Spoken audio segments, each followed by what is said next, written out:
The political crisis in Rivers State continues to unfold almost 2 years after contentious issues that arose from state and national elections.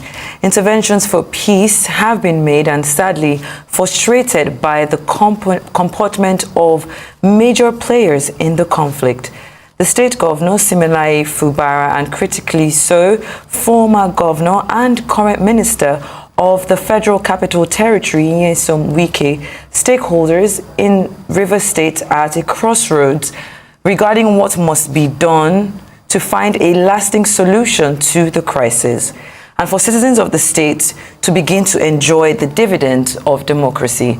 While a former special advisor to Nyesom Wike, Opunabo Ino-Tariah, joins us now to have a quick discussion about this conversation. Let's join him now. Thank you so much for being here.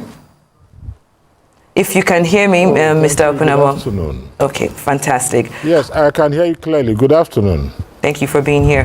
The political turmoil in Rivers State has dragged on despite efforts to stabilize the state for a very long time now. In your opinion, when we look at the root causes of this crisis, why do you think that previous efforts to resolve it have failed thus far? Well, thank you very much. But first and foremost, it's quite simple, and I'll be very fast, given the short time I'm allowed to speak on your program. It's just the pestilence of godfatherism, like I always say, where you have somebody who believes that he is the liege lord and others are the liege servants. And that is why you have this pestering. It's either you remain subservient or I'll crush you.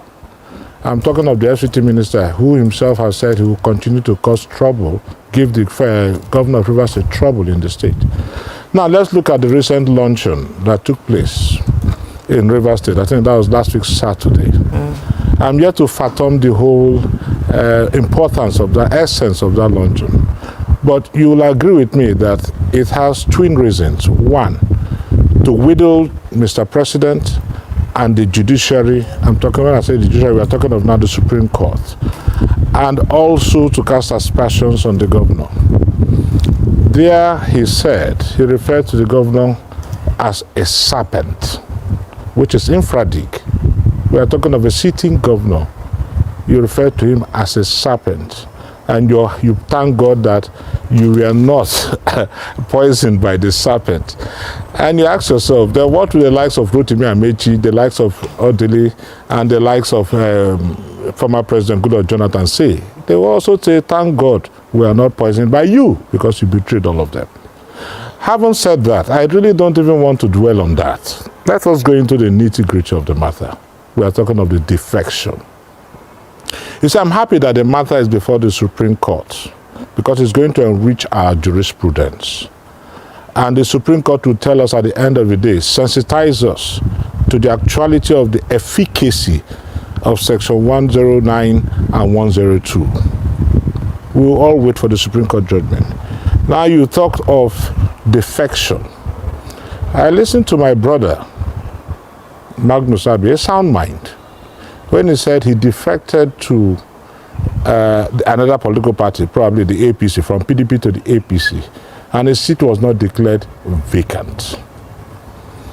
I asked a simple question, and I want the world to give a penetrating thought to what I'm saying, and also for the Supreme Court justices to take this under advisement. I humbly suggest. No doubt, you defected from a political party to the other, and your seat was not declared vacant. The first question I asked, does one illegality justify another illegality? That is number one. Number two, are the circumstances the same? Because there are extenuating circumstances in the case of defection. You have extenuating circumstances. The law prescribes certain situations where you can defect. So are the circumstances the same? And in this particular case of defection, because the luncheon was to honor the purported assembly members, the State of Assembly members that had defected, about 27 of them.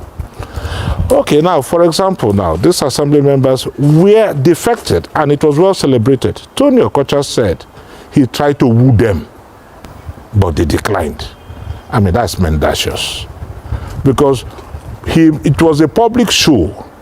The media, they invited the media to when the members were defeated. Antonio Okocha accepted them, received them.